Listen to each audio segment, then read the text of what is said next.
Hi everyone, welcome back to my channel questionology. दोस्तों, ये video सभी एग्ज़ाम के लिए इम्पोर्टेंट रहने वाली है। वनडे जितने भी एग्ज़ाम होते हैं दोस्तों, सभी के लिए इम्पोर्टेंट रहने वाली है। यहाँ पर मैं दोस्तों आपको जीके, जीएस और स्टैटिक जीके कवर कराता हूँ। यहाँ दोस्तों सभी क्वेश्चन वन लाइनर फॉर्म में कराए जाते हैं। ये दोस्तों वीडियो एक रिवीजन के तौर पर रहती है। यहाँ पर वन लाइनर में कराने का दोस्तों पर्पज़ यही होता है कि आप लोगों का कम समय में ज़्यादा से ज़्यादा क्वेश्चन दोस्तों रिवाइज हो सके। ठीक है, तो चलिए स्टार्ट करते हैं वीडियो बिना किसी देरी के। ये दोस्तों मैं आपको बता दूं, ये सभी इंपॉर्टेंट क्वेश्चन रहते हैं जो कि प्रीवियस ईयर में पूछे गए हैं और जिनके आने के दोस्तों ज़्यादा चांस रहते हैं, वही क्वेश्चन यहाँ पर कराए जाते हैं वन लाइनर फॉर्म में। आपको बता दूं दोस्तों, अगर आपको थोड़ा सा डिटेल में फैक्ट के साथ पढ़ना है तो रात को दोस्तों 8 बजे वीडियो अपलोड की जाती है। वहाँ पर मैं आपको जीके जीएस से संबंधित सभी क्वेश्चनों को कराता हूँ जो कि इम्पोर्टेंट रहते हैं। तो आप लोग दोस्तों वहाँ पर देख सकते हैं। मैं उसका लिंक, सभी वीडियो का लिंक प्लेलिस्ट में ऐड कर रखा है। मैं आपको आई बटन पर प्रोवाइड करा दूंगा, चेकआउट आप लोग कर सकते हैं। चलिए स्टार्ट करते हैं वीडियो बिना किसी देरी के। देखिए दोस्तों, पहला क्वेश्चन, श्रवण बेलगोला में गोमतेश्वर की विशाल प्रतिमा को बनवाया था। किसने बनवाया था? चामुंडराय ने बनवाया था दोस्तों। 983 ईस्वी में बनवाया था। चंद्रगुप्त मौर्य का पुत्र या उत्तराधिकारी कौन था? बिंदुसार चंद्रगुप्त मौर्य का पुत्र या उत्तराधिकारी था। अमित्र घात के रूप में प्रसिद्ध था। अमित्र घात किसके रूप में प्रसिद्ध था दोस्तों? अमित्र घात के रूप में प्रसिद्ध था, बिंदुसार के रूप में प्रसिद्ध था। डायमेकस भारत कब आया था? बिंदुसार के समय दोस्तों वो भारत आया था। सभी इंपॉर्टेंट दोस्तों ये क्वेश्चन रहते हैं। आप लोग को बिल्कुल ध्यान से वीडियो को पूरा कवर करना है। 14 से 15 मिनट की दोस्तों ये वीडियो रहेगी। बिंदुसार अनुयायी था दोस्तों, वो आजीवक संप्रदाय का अनुयायी था। बिंदुसार का पुत्र अशोक था। ठीक है, ध्यान रखना है। अशोक मगध की गद्दी पर कब बैठा था दोस्तों? 269 ईसा पूर्व में अशोक मगध की गद्दी पर बैठा था। अशोक ने धम्म स्वीकार किया था। कलिंग युद्ध के बाद दोस्तों उसने धम्म स्वीकार किया था 261 ईसा पूर्व। अशोक ने बौद्ध धर्म के प्रचार के लिए श्रीलंका भेजा था। किसको भेजा था? पुत्र महेंद्र को, और पुत्री का नाम था संघमित्रा को दोस्तों उसने श्रीलंका में भेजा था। शिलालेख का प्रचलन प्रारंभ किया था दोस्तों अशोक के द्वारा। शिलालेख का प्रचलन यहाँ पर प्रारंभ किया था, अशोक ने करवाया था। शिलालेख में प्रयुक्त भाषा थी प्राकृत भाषा का दोस्तों वहाँ पर यूज किया गया था। शिलालेख में प्रयुक्त लिपि थी ब्राह्मी लिपि, खरोष्टी, ग्रीक तथा अरमाइक। सर्वाधिक दोस्तों जो ज़्यादा यूज हुई है वो ब्राह्मी लिपि यूज की गई है। खरोष्टी लिपि लिखी जाती है दोस्तों दाएं से बाएं लिखी जाती है, और ब्राह्मी लिपि लिखी जाती है बाएं से दाएं, जस्ट इसका उल्टा होता है। अशोक ने शिलालेख संख्या जो कि 14 थी की खोज सर्वप्रथम की थी। अशोक के शिलालेख जो था नंबर 14 का, उसकी खोज किसने करी थी दोस्तों? 1750 में टी फैंथलर ने दोस्तों इसकी खोज करी थी। अशोक का सबसे लंबा स्तंभ लेख दोस्तों 7वां ही था। ठीक है, कौन सा था? 7वां। अशोक के अभिलेख को सर्वप्रथम किसने पढ़ा था दोस्तों? ये पढ़ा था जेम्स प्रिसेप्ट ने दोस्तों पढ़ा था। और कब पूछा जाए दोस्तों, सन की बात करें तो 1837 ईस्वी में पढ़ा था। अशोक का सबसे छोटे स्तंभ की बात करते हैं तो रुम्मीन देई दोस्तों इसका राइट आंसर हो जाएगा। अशोक का नाम अशोक है, यहाँ पर देखिए अशोक का नाम अशोक है। मॉस्की एवं गुर्जरा अभिलेख में दोस्तों बताया है। मॉस्की जो कि आंध्र प्रदेश और गुर्जरा मध्य प्रदेश। अभिलेखों में अशोक को क्या कहा गया है दोस्तों? उसको देवनाम प्रिय बोला गया है। अशोक ने स्वयं को मगध का सम्राट बताया था। बारबू शिलालेख राजस्थान में। कलिंग युद्ध का वर्णन कौन से शिलालेख में है? 13वें शिलालेख में दोस्तों कलिंग युद्ध का वर्णन किया गया है। सांची स्तूप का निर्माण किसने कराया था? अशोक ने सांची स्तूप का निर्माण कराया था। और भरहूत स्तूप दोस्तों है कहाँ पर? ये मध्य प्रदेश में अशोक कालीन में दोस्तों था। ठीक, चलिए भरहूत की खोज किसने करी थी? कनिंघम ने करी थी। और सन पूछा जाए तो 1873 में। श्रीनगर की स्थापना किसने करी थी? तो अशोक के द्वारा दोस्तों श्रीनगर की स्थापना की गई थी। और अशोक ने बौद्ध धर्म की दीक्षा ली थी, उपगुप्त से दोस्तों उसने दीक्षा ली थी। चलिए आगे बढ़ते हैं। अशोक की मृत्यु दोस्तों 232 ईसा पूर्व में हुई थी। मौर्य वंश का अंतिम शासक बृहद्रथ था। अंतिम शासक की बात करें तो बृहद्रथ मौर्य वंश का अंतिम शासक था। मौर्य समाज की सबसे छोटी इकाई को दोस्तों ग्राम बोला जाता था और शुंग वंश की स्थापना पुष्यमित्र शुंग ने करी थी। शुंग शासकों की राजधानी दोस्तों विदिशा थी और पुष्यमित्र शुंग ने अश्वमेध यज्ञ कराया था, 2 बार दोस्तों कराया था। मनुस्मृति की रचना हुई थी दोस्तों पुष्यमित्र शुंग के शासन काल में मनुस्मृति की रचना हुई थी। इंपॉर्टेंट दोस्तों क्वेश्चन रहता है और बेसिकली वैसे तो सारे ही दोस्तों ये इंपॉर्टेंट रहते हैं, लेकिन जो ज़्यादा इंपॉर्टेंट रहेगा मैं उस पर मार्क कर दूंगा। पुष्यमित्र शुंग के पुरोहित थे दोस्तों पतंजलि। आगे बात करते हैं महाभाष्य के रचयिता की बात करते हैं तो पतंजलि दोस्तों इसका राइट आंसर हो जाएगा। योग दर्शन के प्रतिपादक भी दोस्तों पतंजलि ही रहने वाले थे। चलिए अगला क्वेश्चन है, तक्षशिला का यवन राजदूत हेलियोडोरस भारत आया था दोस्तों। वो शुंग के 9वें राजा भागवत के समय दोस्तों भारत में आया था। शुंग वंश का अंतिम शासक दोस्तों देवभूति था। कण्व वंश की संस्थापक कौन था? वासुदेव कण्व वंश का संस्थापक था।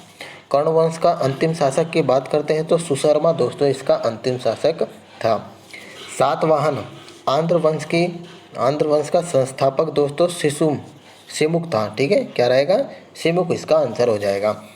सातवाहन वंश राजधानी प्रतिष्ठान महाराष्ट्र का महानतम शासक दोस्तों गोमती पुत्र सातकर्णी इसका राइट आंसर हो जाएगा। चलिए अगला क्वेश्चन है, यहाँ पर दोस्तों देखिए कि शीशे का सिक्का किसने चलवाया था दोस्तों? सातवाहनों के द्वारा शीशे का सिक्का चलवाया था। ब्राह्मणों को भूमि दान देने की परंपरा की शुरुआत दोस्तों सातवाहनों के द्वारा ही करी गई थी। सातवाहनों की भाषा या लिपि कौन सी थी दोस्तों? प्राकृतिक लिपि की बात करते हैं तो ब्राह्मी। ठीक है, चलिए कलिंग के चैदी राजवंश का संस्थापक महामेघ वाहन था। नेक्स्ट क्वेश्चन, चैदी वंश का शक्तिशाली शासक दोस्तों खारवेल था। ठीक है, खारवेल जो है चैदी वंश का शक्तिशाली शासक रहा था। हाथी गुम्फा शिलालेख उत्कीर्ण किसने कराया था? कलिंग नरेश खारवेल ने दोस्तों कराया था। हाथी गुम्फा शिलालेख स्थित है भुवनेश्वर उड़ीसा उदयगिरी पहाड़ियों में स्थित है। भारत पर आक्रमण करने वाले विदेशी दोस्तों ये हिंदू, यूनानी, शक, पहलव और कुषाण राइट आंसर हो जाएगा। हिंदी यूनानियों की राजधानी थी साकल। ठीक है, कहाँ थी? शाकल। भारत में सर्वप्रथम सोने के सिक्के जारी किए थे दोस्तों ये हिंद यूनानी शासकों ने, इंडो ग्रीक शासकों ने दोस्तों सोने के सिक्के जारी किए थे। सॉरी दोस्तों ये हिंद था। ठीक है, हिंदू नहीं था। चलिए आगे बढ़ते हैं। सैनिक शासन व्यवहार में लाया गया, ग्रीकों ने दोस्तों सैनिक शासन व्यवहार में लाए थे। भारत आने वाला प्रथम दोस्तों यवन कौन था? डेमेट्रियस इसका सही उत्तर हो जाएगा। प्रमुख हिंद यूनानी शासक था दोस्तों मिनांडर, प्रमुख हिंद यूनानी शासक था। मिनांडर को किसने हराया था? पुष्यमित्र शुंग ने दोस्तों मिनांडर को यहाँ पर हराया था। मिनांडर ने बौद्ध धर्म की दीक्षा ली थी, नागसेन से ली थी। ठीक है, या इसको नागार्जुन भी बोलते हैं। मिलिंद पाहो ग्रंथ की रचना, अच्छा क्वेश्चन है दोस्तों, नागसेन के द्वारा की गई थी। यूनानियों के बाद भारत कौन आए थे दोस्तों? शक भारत आए थे। शकों के सबसे प्रतापी शासक किसको कहते हैं? रुद्रदामन को कहा जाता है। सुदर्शन झील का जीर्णोद्धार किसने कराया था? रुद्रदामन ने कराया था। आगे बढ़ते हैं। संस्कृत में जारी पहला अभिलेख जूनागढ़ या गिरनार अभिलेख जो कि दोस्तों जारी हुआ था रुद्रदामन द्वारा जारी किया गया था। जूनागढ़ अभिलेख संबंधित है, ये मौर्यों से संबंधित है और पहलव की राजधानी तक्षशिला थी। कुषाण वंश का संस्थापक कुजुल कड़फिसेस था। कुषाण वंश का प्रसिद्ध शासक कौन था? कनिष्क था। कनिष्क की पहली राजधानी दोस्तों पुरुषपुर थी और कनिष्क या कुषाणों की दूसरी राजधानी की बात करते हैं तो मथुरा। कनिष्क किसका अनुयायी था? ये दोस्तों महायान संप्रदाय का अनुयायी था। कनिष्क के दरबार में कौन कौन थे? नागार्जुन, अश्वघोष, वसुमित्र, चरक या चरक संहिता कहते हैं इसको। चलिए अगला क्वेश्चन है कि आयुर्वेद के जनक माना जाता है, चरक को आयुर्वेद का जनक माना जाता है। भारत का आइंस्टीन किसे कहते हैं? नागार्जुन को भारत का आइंस्टीन कहते हैं। अच्छा क्वेश्चन है। शून्यवाद के प्रवर्तक थे दोस्तों नागार्जुन, ये भी इंपॉर्टेंट क्वेश्चन रहता है। सिल्क मार्ग को आरंभ कराया था कनिष्ठ ने दोस्तों, इसको आरंभ कराया था। शक संवत चलवाया था, ये भी दोस्तों कनिष्ठ के द्वारा ही चलवाया गया था। 78 ईसा में दोस्तों ये चलवाया था। राष्ट्रीय कैलेंडर आधारित है शक संवत से दोस्तों, ये आधारित है। और राष्ट्रीय कैलेंडर का प्रथम माह दोस्तों चैत होता है। विक्रम संवत की शुरुआत दोस्तों 58 ईसा पूर्व की गई थी। बुद्ध की मूर्ति का निर्माण दोस्तों कुषाण काल में हुआ था। बाल विवाह प्रथा आरंभ हुई थी, ये भी दोस्तों कुषाण काल में ही हुई थी। गांधार शैली फली फूली कब फली फूली दोस्तों? ये कुषाण काल में ही दोस्तों ये हुआ था, मतलब फली फूली थी, ज़्यादा प्रचार प्रसार हुआ था। शुद्ध सोने के सिक्के किसने चलवाए थे? कुषाणों ने दोस्तों शुद्ध सोने के सिक्के चलवाए थे। प्राचीनतम सिक्का कहलाता है आहत सिक्का दोस्तों, प्राचीनतम सिक्का कहलाता है। कुषाण वंश का अंतिम शासक की बात करें तो वासुदेव दोस्तों अंतिम शासक था। गुप्त वंश का संस्थापक श्री गुप्त था।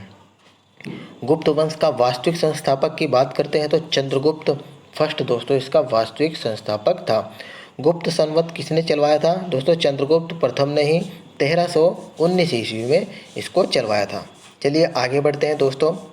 यहाँ पर आप लोग देखें कि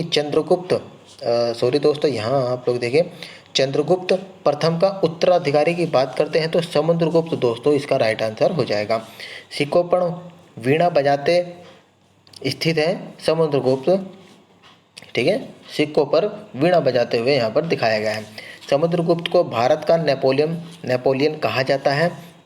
किसने कहा था? मतलब विसेंट आर्थर स्मिथ ने कहा था। ये दोस्तों अच्छा क्वेश्चन है। वैसे तो पूछा जाता है कि समुद्रगुप्त को क्या कहा जाता है, ये तो सभी को पता है, लेकिन किसने कहा था ये दोस्तों आपको ध्यान रखना होगा। समुद्रगुप्त का दरबारी कवि था हरिसेन, राइट आंसर हो जाएगा। प्रयाग प्रशिस्त लेख यानी कि रचना हरिसेन से जानकारी मिलती है। समुद्रगुप्त के संबंध में जानकारी मिलती है। समुद्रगुप्त का उत्तराधिकारी हुआ चंद्रगुप्त सेकंड। चंद्रगुप्त सेकंड इसको दोस्तों विक्रमादित्य ने कहते हैं, ने दूसरी राजधानी पाटलिपुत्र बनाया था दोस्तों, उज्जैन को बनाया था। प्रथम पाटलिपुत्र बनाया था और दूसरा जो कि उज्जैन को बनाया था। आर्यभट्ट, कालिदास, धन्वंतरी, वराहमिहिर, सुश्रुत क्षणपक थे दोस्तों ये चंद्रगुप्त सेकंड के दरबार में, इसका राइट आंसर हो जाएगा। वाराहमिहिर या आर्यभट्ट क्या थे? ये दोस्तों खगोलविद और आर्यभट्ट गणितज्ञ। दशमलव प्रणाली का विकास आर्यभट्ट ने किया था। मेघदूत कुमार संभव रचना है दोस्तों, ये कालिदास की रचना है। और शल्य चिकित्सा के जनक थे दोस्तों सुश्रुत, इसका राइट आंसर हो जाएगा। गीत गोविंद के रचयिता जयदेव थे, इंपोर्टेंट क्वेश्चन है। पंचतंत्र के लेखक विष्णु शर्मा। और आगे बढ़ते हैं। प्रसिद्ध चीनी बौद्ध यात्री फायान आया था दोस्तों 5वीं शताब्दी में भारत आया था और चंद्रगुप्त सेकंड के काल में आया था। सर्वाधिक स्वर्ण मुद्राएं जारी की गई थी गुप्त काल में जारी की गई थी। चांदी के सिक्के को सर्वप्रथम किसने चलवाया था? चंद्रगुप्त द्वितीय ने ही दोस्तों शकों पर विजय के उपलक्ष्य में दोस्तों इसको चलवाया था। महरौली में स्थित राजा चंद्र के लौह स्तंभ को बनवाया था चंद्रगुप्त द्वितीय ने ही इसको बनवाया था। चंद्रगुप्त द्वितीय का उत्तराधिकारी की बात करते हैं दोस्तों कुमारगुप्त था। नालंदा विश्वविद्यालय की स्थापना भी कुमारगुप्त के द्वारा ही कराई गई थी। नालंदा विश्वविद्यालय को किसने दोस्तों ध्वस्त या तोड़ा था? तो ये गोरी का दोस्तों सेनापति था, बख्तियार खिलजी इसका नाम था। कुमारगुप्त प्रथम का उत्तराधिकारी स्कंदगुप्त था। हुणों का आक्रमण हुआ, स्कंदगुप्त के समय में हुणों पर आक्रमण हुआ था। सुदर्शन झील का पुनरुद्धार किसने किया था? स्कंदगुप्त के द्वारा किया गया था। हुणों को पराजित स्कंदगुप्त ने किया था। गुप्त वंश का अंतिम शासक की बात करते हैं तो विष्णुगुप्त था और गुप्त वंश की राजकीय भाषा थी संस्कृत। गुप्त काल में भूमि राजस्व दर क्या था दोस्तों? उपज का 1/6 हिस्सा। प्राचीन भारत का स्वर्ण युग दोस्तों गुप्त काल को ही बोला जाता है। मंदिर बनाने की कला का जन्म दोस्तों गुप्त काल में ही किया गया था। गुप्तकालीन रजत मुद्राएं कहलाती थी, उसको रूपक कहते थे। गुप्तकालीन स्वर्ण मुद्राएं कहलाती थी दिनार। और पुष्यभूति या वर्धन वंश का संस्थापक पुष्यभूति था। वास्तविक संस्थापक दोस्तों प्रभाकर वर्धन था। प्रभाकर वर्धन का पुत्र दोस्तों राज्यवर्धन व हर्षवर्धन थे। हर्षवर्धन ने अपनी राजधानी थानेश्वर से स्थापित की थी, कन्नौज से स्थापित करी थी। भूमि देने की सामंती प्रथा का प्रारंभ हर्षवर्धन के समय से ही हुआ था और चीनी यात्री हेनसान भारत आया था, हर्षवर्धन के शासनकाल में आया था। लेकिन कब आया था? 606 से 647 ईस्वी के बीच में आया था। हेनसान द्वारा लिखी पुस्तक दोस्तों क्या थी? CU की। इम्पोर्टेंट क्वेश्चन रहता है। और यात्रियों में राजकुमार, नीति का पंडित और शाक्य मुनि किसे कहा जाता है? हेनसान को कहा जाता है, ये भी इम्पोर्टेंट है। और हर्षवर्धन का दरबारी कवि बाणभट्ट था। तो दोस्तों इस तरह से आप लोगों ने देखा यहाँ पर कि ये क्वेश्चन मैंने कवर कराए हैं, लगभग 15 मिनट में कवर करा दिए हैं। उम्मीद करता हूँ कम समय में आपको ज़्यादा क्वेश्चन रिवाइज करने को मिला होगा। वीडियो इन्फॉर्मेटिव लगी हो तो अपने फ्रेंड सर्कल में शेयर करना, वीडियो को लाइक करना। मिलते हैं आपको नेक्स्ट वीडियो में, तब तक के लिए धन्यवाद फ्रेंड्स।